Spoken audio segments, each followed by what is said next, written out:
for it. It has a wonderful splash pad and things such as that new sports park. Cemetery project. Cemeteries have been really popular these days. This is one of our cemetery projects, and I think the mayor asked about the cost at one of the last meetings, and so we've been using the cemetery fund. This is City Cemetery number 2, located on Plum Street. This is a cemetery that the city actually owns, but we have been actively selling lots of this location. And so what we're hoping to do in conjunction with the church to actually transfer that property to the church and allow them to do that and to move forward with that. But I'll be bringing that to you later. And the church would be the Greater Bethel Missionary Baptist Church. That's actively, most of their members are actually there. But I'll be bringing that back to you. But this was the opening. We cleaned it up, put new fencing there, and we used the cemetery fund to do that. But of course, we also have to consider our cemetery project. We've hired a part-time staff that will be working on and focusing on this cemetery itself. One of the conversations that Mayor and I had a while ago was we wanted this to be, and we want to use the Catholic cemetery as our model. And so a lot of the rules they have in the Catholic cemetery are some of the same rules that we have for ours. However, we haven't been able to enforce them. So what we wanted to do is to actually have an opportunity to clean up, spruce it up, do what we need to do, get it looking spiffy and shiny, and then ask people with notification to say in a year or 6 months or 9 months, whatever the council decides, that you need to start removing things to give people an opportunity. So our goal is to have everything 100% by Peanut Festival, because a lot of people come home to visit their people on there, and then of course we can mark the wonderful Father's Day and Mother's Day, but we want to be able to do that, and that's going to be our focus. Drainage projects. Well, we had several drainage projects that are done, and since I did the report, we've actually finished a couple more of them. But we have drainage projects that we're doing throughout the city. 5th Street and B, City Hall, located behind City Hall, that goes to E Street.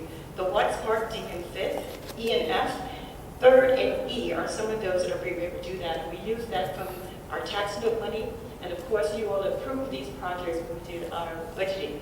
We spent a lot of time in this room, particularly going through budgeting, but we've been able to complete most of these projects and moving on to the other drainage projects. And I know Councilman John's drainage is really important to you. We've been able to try to address those issues. I've got a question.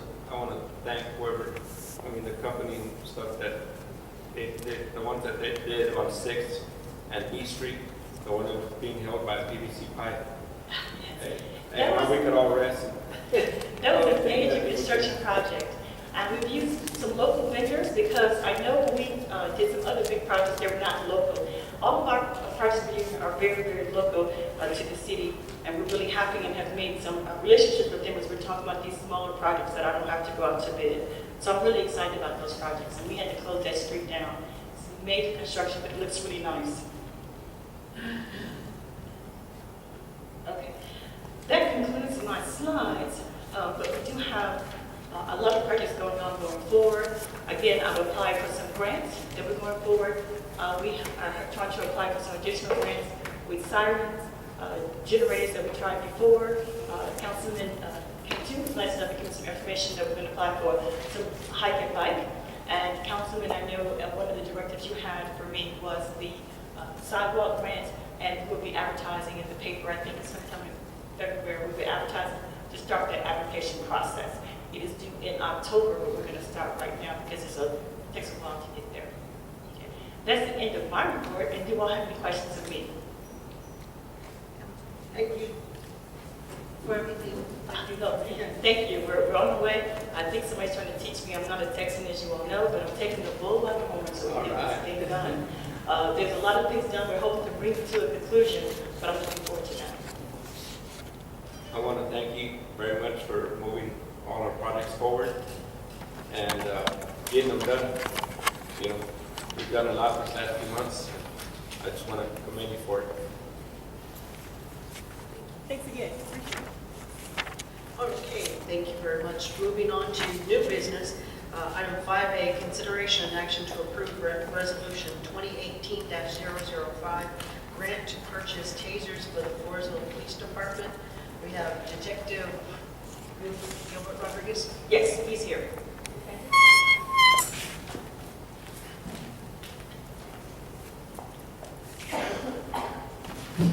Council, Mayor. So I've recently submitted a grant to purchase 18 tasers for our officers. The grant's total cost $33,362. And the project runs about a year long. It's a state grant and it pays for 100%. That means Floresville doesn't pay for anything, or the PD. The tasers we currently have, they don't make them anymore. They're outdated, and as they break down, either the city or the PD is going to have to purchase new tasers. They are expensive. So with this grant, the hope is to get approved and upgrade our tasers, save the city and the PD some money.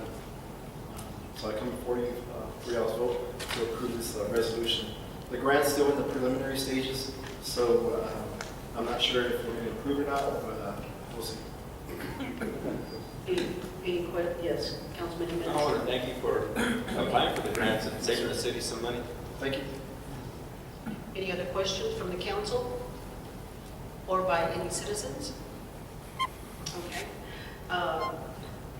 And I apologize for coughing so much. This is just allergies, no flu or anything, but I'm going to call on somebody else to read the resolution before I take a motion on it.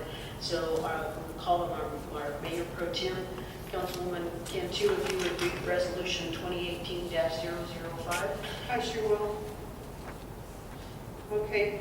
Whereas the city of Floresville finds it in the best interest of the citizens of Floresville that the X2 model taser purchased from the Justice Assistance Grant Program be operated for the 2018. And whereas the city of Floresville agrees to provide applicable matching funds for the said project as required by the Governor's Criminal Justice Division grant application. And whereas the city of Floresville agrees that in the event of loss or misuse of the office of the governor funds, the city of Floresville assures that the funds will be returned to the office of the governor in full. Whereas the city of Floresville designates Floresville City Manager Henriette Turner as the grant to authorized official. The authorized official is given the power to apply for, accept, reject, alter, or terminate the grant on behalf of the applicant agency. Now therefore be it resolved that the city of Floresville approves submission of the grant application for the X2 model tasers purchased from the Justice Assistance Grant Program to the office of the governor. Thank you. And so if there is no other questions by the council, I will entertain a motion. I'll make a motion to approve it. Councilman Jimenez has a motion on the floor. Do I have a second? Second. Seconded by Councilman Ortiz. All those in favor, please raise your right hand. Thank you, 5-0. Thank you very much. Thank you. Moving on to item 5B, consideration and action to direct the city attorney to communicate with Spectrum in regards to the damages sustained to the city of Floresville while installing fiber lines. Councilman Jimenez? Yes, I would like to see something happen here pretty quick. We're losing, I don't know what the amount of money it is, the monetary amount, or the hours that's been spent from our city's employees. Seems like we're working for them. Roads, sewer lines, water lines, all the lines. You know, and they're not fixing anything, we're having to fix everything. And they're going through everything, and with no, I guess, I don't know, they don't know where the lines are at or located or whatever, but they're not stopping for anything. Water or sewer. So we need to get something going here pretty quick because we're losing a lot of money because of that. Any other comments by our council members? Yes, ma'am. May I have the floor? Yes. Thank you. Yeah, I want to address this to our manager, Henrietta. Do we have times and who's working on those details? There are, as far as the contractors are concerned, there are 2 contractors. And since we had our last meeting, I have shared that with the attorney. Same inspector, they have 2 different contractors. And we have the increase because normally at this time, we wouldn't have spent all our money in reference to overtime. We are expressing a lot of money in overtime, are replacing pipes. Last week it was Mr. Gonzalez was here, Mr. Dipple was here to complain, and I did receive some concerns from Councilman Johns as well as today they hit the gas line by the by the elementary school, by the Catholic school, and so we had to disperse some of our employees as well as our police department because we had to stand by as we had a gas leak. So we're keeping track of those times and being able to do that. The purpose of this, Mayor and Councilman Ortiz, was so that you all can do a directive to the attorney to contact them legally to express our concerns. Thank you, Madam Mayor. Thank you. How will we go about this? Just in my neighborhood, the damage they've done to, not only the streets, but to the, off the streets, the culverts and stuff. We need to go down and make a list, or have somebody make a list of these, because there's very numerous, So citywide, I have to agree, Councilwoman. So I could be able to quantify where we have to expend funds, what we're able to do. They're not putting us back whole as they're supposed to do. And so the attorney has been addressed of that. And so I just need you all to give her directive to go after them and to express your concern and your displeasure. we got several people's yards dug up, just very little dirt thrown back in the holes and damaged. A lot of base material, even down East Street. I have some gentlemen who are upset about them attaching things to their fence, they did damage to their fence, a crate load damage. I have to agree, even damage to the street. I can remember Mr. Ortiz, before you were back on the council, they had someone who actually, car was damaged behind them, leaving a pothole in the city. And it's, people understand now it's not the city, but it's using up our goodwill because it's not us. But we need to be able to address it. Are we going to have them come in and repair this damage, or? That would be a question of how you would ask your attorney of how she would like to attack this issue. Give it to give us I'm one gonna, hold on. Okay, Councilman Jimenez had his hand up. I would like to see if you could get somebody to take some time to take photos of everything that's happening, because that's good. If we have to go to court, we have to have some. Right now on the agenda, the item is to direct the city attorney to communicate with Spectrum. So that's where we need to stay, and it's focused on that particular one. Well, that's part of this thing. I would direct the Public Works Director to compile. I need to take pictures and talk about our overtime as well as material we put, because normally we would not be at 3/4 of our budget, and we have almost exceeded our line item for information for repairs. I'll have it, put it together, compile it, and I'll share it with you as well as the city attorney. Councilwoman Cantu. I'm going to go ahead and move to direct the city attorney to communicate with Spectrum. I will hold on for that for just a second. Any citizens' comments pertaining to this before we take a vote? Councilman Nissen, I'm sorry. When you go to Spectrum, can you see if they will hire a private contractor to return all property back to normal as is, or have a private person go in there and say how much the repair is, where they reimburse us in credit to the city on our cost of fiber getting to us or something? Chances of them paying for it out of money would be slim, but if we can get a credit to get free cable for the rest of our city's life, as far as the city government, would be nice. I can look for that. Any other comments by the council? Again, any citizens' comments? Okay. I have a motion on the floor by Councilwoman Cantu to direct the city attorney to communicate with Spectrum in regards to the damage sustained to the city of Floresville while installing fiber lines. Do I have a second? I'll second. Seconded by Councilman Johns. All those in favor, please raise your right hand. 5-0, thank you. Moving on to item 5C, consideration and action to approve disbursement of, excuse me, I don't know if that's, consideration and action to approve disbursement of hotel motel tax, $9,000 to the Floresville Opry. We have our Visitor and Tourist Advisory Board. I think that's Mr. Gonzalez, who's representing them.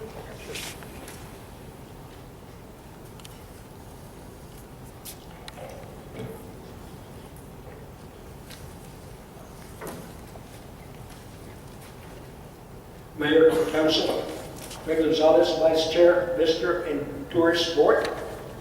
The board met on 24 January to consider a request from the Floresville operating clubs to support their 2018 slate of events, starting with their March event and for the rest of the year, a total of 10 events.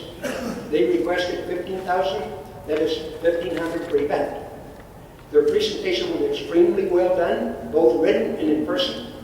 They brought in the post-event report from previous year's request, which was $10,000, and were granted $6,500 for 5 events. They addressed every element requested in detail, both on the post report and application. In fact, I would call it textbook, both on presentation and how they advertise and manage the events. According to input, they consistently bring in 300 plus people and put 30 plus people at Floresville hotels, motels. Attendees are about 42% local, 35 from San Antonio, and 23 from out of that area. Just as importantly, their advertising efforts clearly spotlight our town and encourage motel use. For example, they clearly encourage overnight stays. They get reduced prices from all 7 of our motels, and so advertise on many modes of media. Additionally, they offer 2 free admissions for anyone staying at motel hotel. Attendees are also encouraged to shop, eat, etc. in town. The retail coach, which we hired through the FEDC, once told us that one challenge for us is that few people know about Floresville. Of course, the Peanut Festival does much to fix that. The operating, I think, in a smaller way is also helping. After we vetted the request, the board recommended $9,000, and that is $900 per event. I personally think this is a very reasonable amount and well invested. I strongly recommend your approval. Thank you so much. Thank you. Council, do you have any questions of Mr. Gonzalez? No, I'll just make a motion to approve. Oh, okay. I will entertain that in just a moment. Thank you so much for doing that. Thank you to our Visitor and Tourist Board. I know the representative from the operator is here. Thank you to Viola. Any citizens' comments at this point before I take a motion? Entertain a motion. Thank you so much. I have a motion on the floor to approve disbursement of hotel motel tax in the sum of $9,000 to the Floresville offered by Councilman Jimenez. Do I have a second? Oh, go ahead. Seconded by Councilwoman Cantu. All those in favor, please raise your right hand. 5-0. Thank you very much. Thank you. Moving on to item 5D, consideration and action to approve resolution 2018-002 disbursement criteria for hotel motel tax funds. Councilman Ortiz. Thank you, Madam Mayor. Last time, before I had asked council for criteria, and now we're here for a resolution. And I want to touch base with the council, how they feel and what they want to place on the board for the advisory board, so we can follow the criteria. And we'll remove one item, which will be every year. They can come now every year. I think that was a little bit harsh on that. For an example like this one here,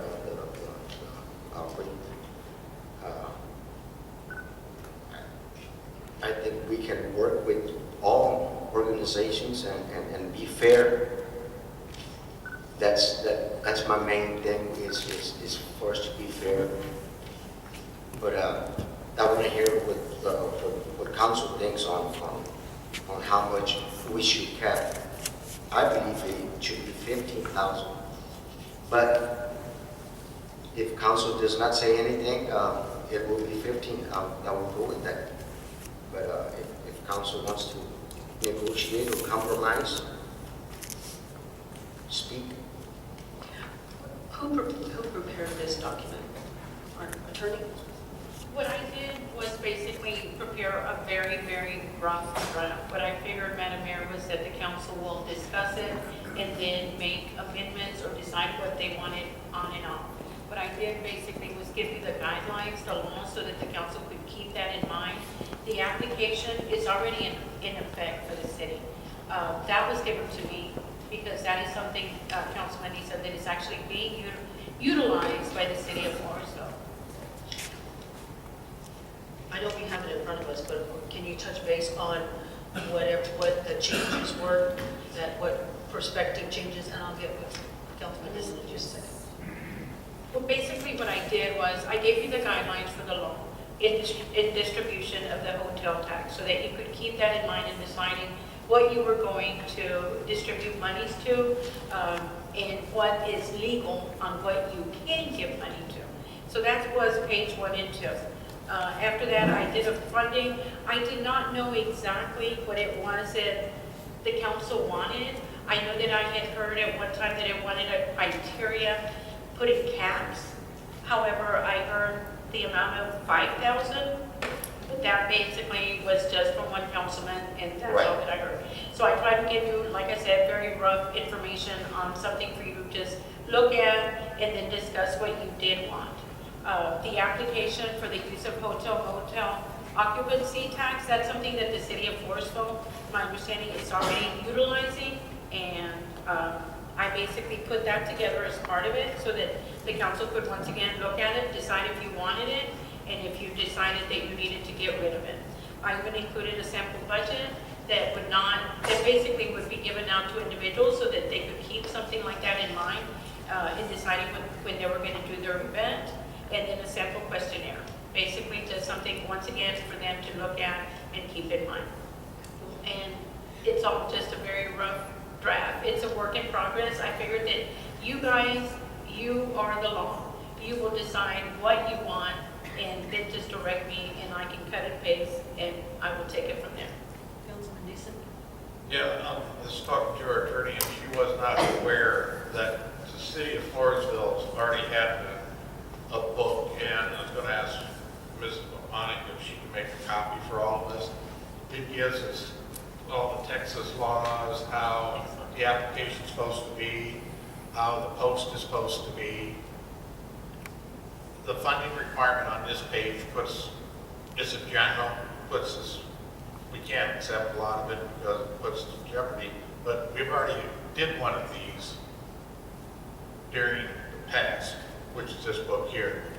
And the amount of money is totally separate than the funding requirement that I'm asking to pull that up and just go back to our book that the old council already approved, that Mr. Fred uses in his guideline, as it was proven with the Viola. And I think we all should have a copy of it. And as far as the funding goes, there's 2 events that take more than 15,000. I don't know how we're going to settle that because we're really talking about the Peanut Festival and the Visitors and Tourists Board. I'm okay with the caps, but can we put in, there could be an exception with a definition written to give us an option to go up on certain events, not, I'm all for the 15, I'm all for the 10, I'm all for the caps, but can we get an exception put in if somebody brings and says, this is what we can bring in, like the Peanut Festival, we give them $35,000. We all know how many people that brings to our city. We know how many restaurants get full from that day. That's a given. The Tourism and Visitors Boards brings goodwill. We know that is a great benefit. So if we can get an exception put into it, I don't mind having a cap at the 15, I don't mind having a cap at the 10, but I'd like to have some type of exception put in. And I agree with them totally, Madam Mayor and Council. I think that that is a great idea to, there will be times that you possibly will want to deviate from your cap. If you see that an event is very, very successful, I would hope that the city of Floresville would want to continue to host that event. So I think that that is an excellent, excellent idea. And yes, you could do that. And that would be something that you would put in there. I think that's an excellent idea. I totally agree. Yeah, that's why I had asked for this item, so we can talk about it and discuss it and compromise. I mean, I'm not throwing in the hammer in there, just slamming it on y'all. I'm willing to work with y'all and work with this organizations out there. Yes. I'm sorry. Yes. Were you, I'm sorry, were you through, Councilman? Yes, yes. Okay. Councilman Jones? When this hotel motel tax was originally done, is it about 98, 99? The visitors board, that was the people who pushed for this. And part of that money went to the peanut festival. So the real reason the hotel motel tax was implemented was for those two main projects. And basically the way I see it, without the visitor board pushing for this, it would never have happened because the Chamber of Commerce basically dropped out peanut festival at that time.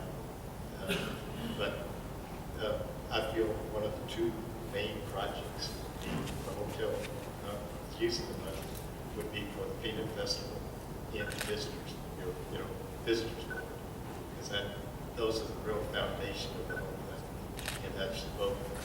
Those would be the two main, they would the push, the main stay for this hotel tax. Of course, it's grown over the years, but they should be our two main objectives, keeping them funded. Peanut festival is the big one, plus the rest of the smaller things that come along, that should be counted. But peanut festival, the visitors bureau, that's two of them. Thank you. Thank you. Hold on, Councilman Nissen was next. I would just like to ask Mrs. Turner if she could get a copy of this for all of the council, so we can all be on the same page and all this stuff, because I know that we all read it a little different, but if we have it in our hands, we all be able to see exactly what Mr. Fred is bringing up, because he is the guru on this. Now, if we get this, read it, we can understand it all a lot better. Yes, sir, I can make sure. Okay. Councilman Ortiz? Yes, and I want to ask council how they feel about a one-time or maybe twice in the year before we have a budget, so that way we know how much we're going to disperse funds and not be always jumping the gun and pushing up the budget on disbursements. For instance, we give one to 15 and then 20 and then another one, and so on and so on. And we don't know where that budget will take us. So does the council feel comfortable in or compromising in having a one-time budget and asking all organizations to come before us, but first to the advisory board and make that those findings, and so we know what to budget for that year. Okay, I'm not quite understanding. Okay, it's like a budget. It's like a budget. They come before the advisory board, and all those organizations will come before the advisory board and say that, say for an example, there's 10 of them, and each of them want 10,000, okay? So now we know that that is exactly how much we're going to spend per that year, per that budget year. See, because now, we have a budget, but still organizations are coming in, and that budget is, we don't know exactly where it's headed. We need a budget. Councilman Nissen? We have a budget, and I see what you're saying. I believe if anybody, to me, wants to ask for more than $5,000, they should come to us before we do our budget, or not to us, to the visitors board session. And before we can get the big ticket ideas, the Peanut Festival knows what it's going to do, the Home and Garden knows what it's going to do, the Visitors and Tourist Board knows what it's going to do. We need to know what they're going to need for their needs. And then anything below 5,000, we need to put an amount. I'm just going to say, don't hold it to me, $10,000, so we know that we'll be able to fund 4 items for $2,000 or 2 items for $5,000, first come, first served. I think I read that by somebody, which is a good idea. But so if we put it at 10 or 15, because first of all,